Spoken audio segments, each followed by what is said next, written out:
imevunjika, haiko mzuri.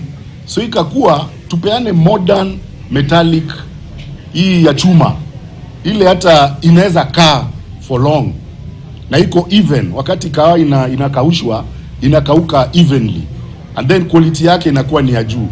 Tutaweka software, kuna ile program itawekwa hapo, ile kahawa ya mkulima ikipimwa. Pia kutakuwa na mashini nyingine, utawekelea kidole yako. Tunasikia wakulima, utawekelea kidole yako, na ukiwekelea kidole yako karatasi itakuwa printed out. Karatasi itatoka kukuonesha kilo yako ni ngapi.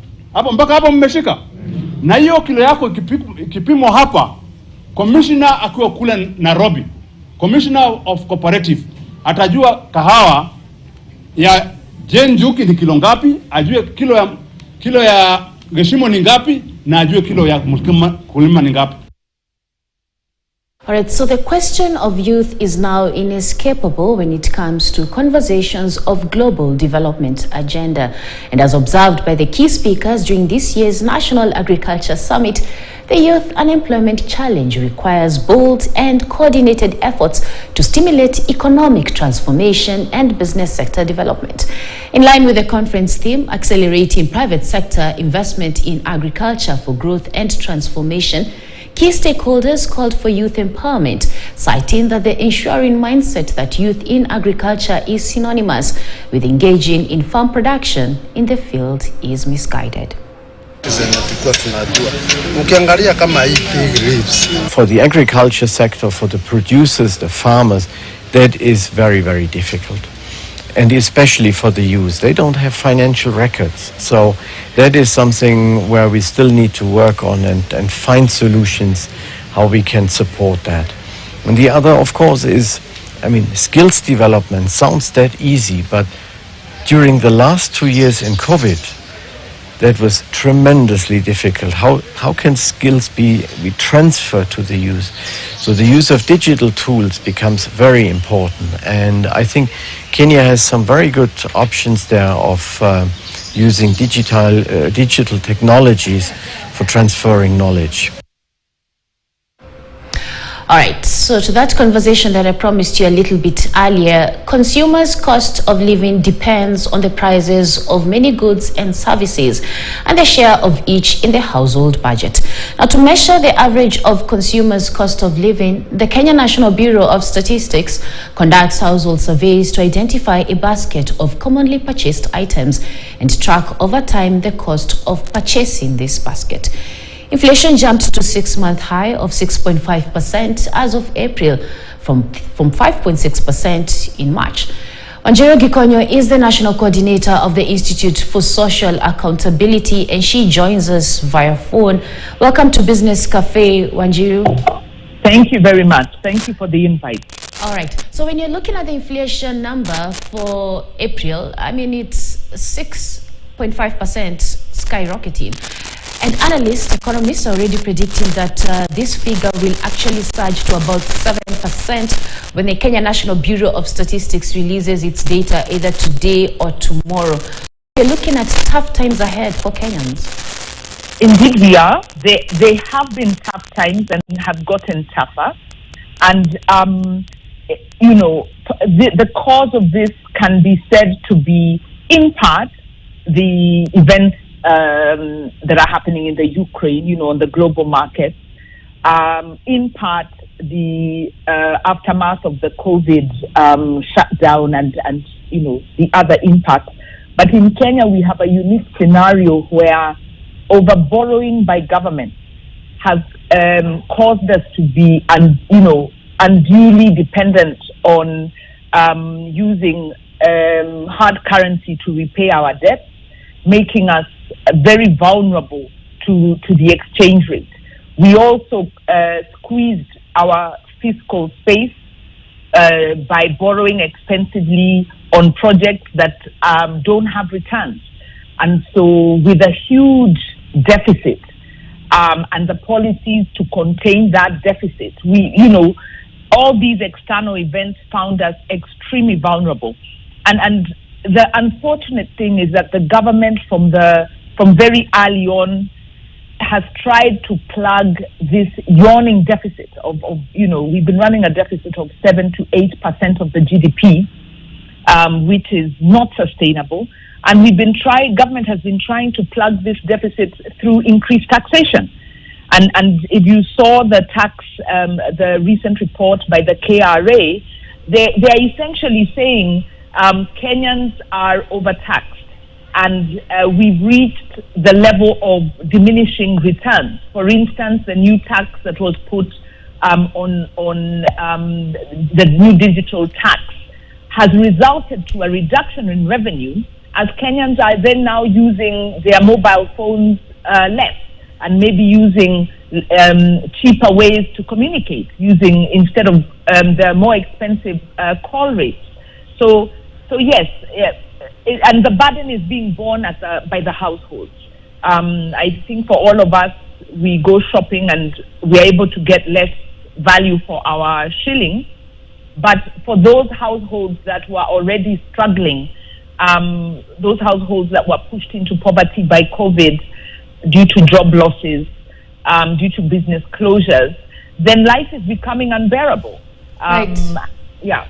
Yes, Wanjiru, and just like you spoke about it, the policymakers in charge of ensuring that we have price stability in the country, one of the agencies, of course, is the Central Bank of Kenya. And of course, it has held its benchmark interest rate at about 7% for now, 13 consecutive meetings. It's set to hold another meeting today, and there are high expectations and pressure for it, of course, to increase that specific rate so that it can rein in on those price control and at the same time tame aggregate demand. But like you said earlier, I mean, this is somewhat of an imported inflation, whereby we have the Russian invasion of Ukraine, and at the same time we're still smack in the middle of the pandemic. Are the policymakers doing enough when it comes to controlling inflation in the market, or there's headroom to do more? Now, I won't try and speak to the monetary policy. Suffice to say that our concern has been, prior to this period, the monetary policy stance we adopted has been one of pegging the shilling. And this shilling was being pegged to mask the imprudent borrowing by government. So already our monetary policy was struggling, our shilling was overvalued, and this was because of trying to mask the reality of our debt crisis. I mean, as the Okoa Uchumi Coalition, we have been saying we're in a debt crisis, and we are, if you look at the way we've been borrowing, and the rates at which we're even considering to borrow the next round of Eurobond borrowing, those interest rates are not supportable, sustainable, they're imprudent. In fact, we can argue they are unconstitutional. So the mismanagement of debt and the policies around it are our own homegrown, problem. So yes, there is some degree of imported inflation, but this has found us with our own internal issues. With regard to the policy makers, we can say that even if you go back to 2020, when we were very strong, civil society was very strong, citizens group, even business groups, very strong, pleading with the Treasury, one, to cut the tax rates, cushion consumers around the basic goods. For us, we were saying, cut the deficit, because we have a deficit that's really being driven by large infrastructure and budgeted corruption. And we were saying, cut this deficit by removing money from imprudent expenditures. And what government did, our policymakers, the Treasury, ramped up the spending on the Big Four agenda projects, on the infrastructure, arguing that these projects will stimulate growth. But experts advise them, including the Parliamentary Budget Office, that to stimulate growth, you need to increase spending in the sectors that employ Kenyans, the multiplier sectors, agriculture, health, the informal trade-related sectors, and put more money there, and put that money in projects that create employment. Unfortunately, we borrowed, and the type of projects, these large infrastructure projects, are import dependent. So not only did we borrow, but we then exported jobs by getting the kind of infrastructure that is not connected to the local market. So apart from budgeted corruption, apart from the wrong type of development choices, we then have the wrong policy. So it's a big mess, and Treasury didn't listen to this. The BPS tried to, had some nice sounding words, but at the end of the day, the financial priorities under the present, budget, the next budget are the same as the priorities that put us in this problem. So, no, policymakers are not listening. Parliament comes in and really hasn't done enough. All right. They haven't done enough. Began to do a little bit, but it starts with the debt ceiling. It starts with the rebasing, using data.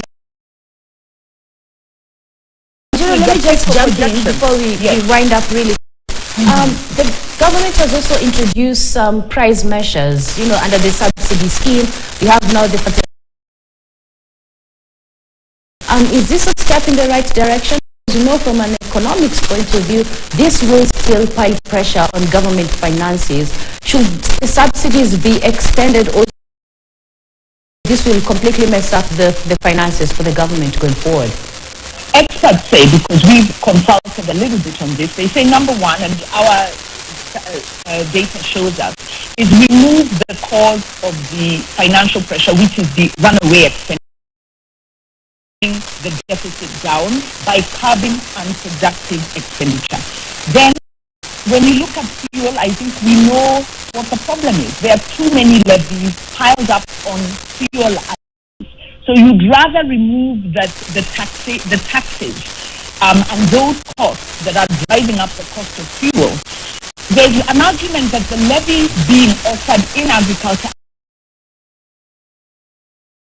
a small. If you want to cushion households, you have to tame expenditure. You have to feel the loophole. Expenditure is being lost. You have to have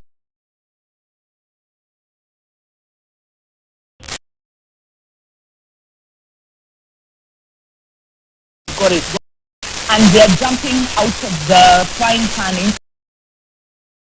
All right.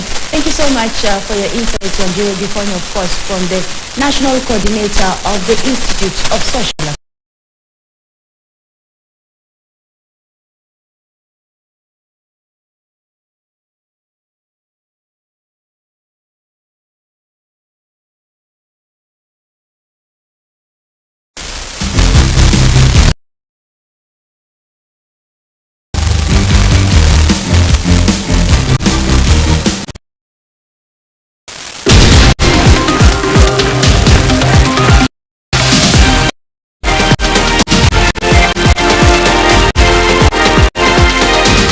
KTN News. Get the whole story. To the ordinary eye, this harsh environment harbors dark secrets about the interconnectedness of life in its various forms. The waters of this stream nourish the soil, nourishes the ecosystem that dots this little paradise of Kirerema village in Kirinyaga County. But is the ecological risk of